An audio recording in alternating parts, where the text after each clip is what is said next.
আসসালামু আলাইকুম। আশা করি সবাই ভালো আছেন। অল স্পার্ট জিএসএম থেকে আপনাদেরকে স্বাগতম। আমরা আজকে Symphony i30 এর হার্ডওয়্যার ভার্সন 2। সো আমরা এই ফোনটির এমসি চেঞ্জ করেছি। সো আমরা এই এমসি চেঞ্জ করার পরে দেখতেছি যে আমাদের ফাইলের সমস্যা। আমরা একটা ফাইলের মাধ্যমে অফিসিয়াল একটা ফাইলের মাধ্যমে ফ্ল্যাশ করে আমার ফোনটি সাকসেস করেছি। সো আমরা আপনাদেরকে দেখাতে পারতাছি না যে এই কারণেই।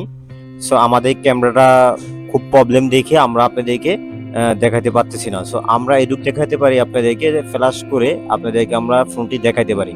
সো সিমটির মাধ্যমে কিভাবে আপনারা এই সেটটি ফ্ল্যাশ করবেন এটা আমরা আপনাদেরকে এ টু জেড দেখানোর জন্য চেষ্টা করব। আশা করি আমাদের ভিডিওর সাথে থাকবেন। আর যদি চ্যানেলটি সাবস্ক্রাইব না করে রাখেন অবশ্যই চ্যানেলটি সাবস্ক্রাইব করবেন, চ্যানেলের সাথেই থাকবেন।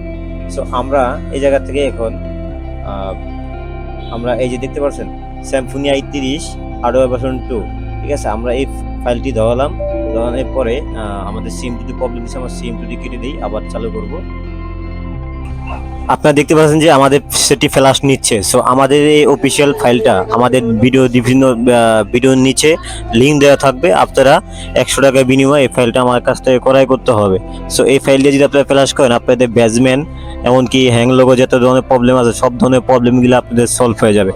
আপনারা এই ফাইলের মাধ্যমে ফ্ল্যাশ করলে আপনাদের ফোনটি 100% রান হবে যদি আপনাদের এএমসিতে কোনো প্রবলেম না থাকে।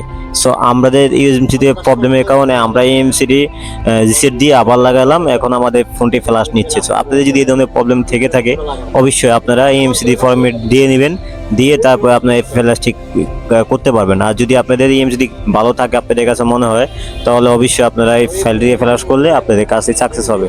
আশা করি ভালো থাকবেন। আমার ভিডিওটি যদি ভালো লাগে তাহলে অবশ্যই চ্যানেলটি সাবস্ক্রাইব করবেন, একটা লাইক দিবেন। আল্লাহ হাফেজ।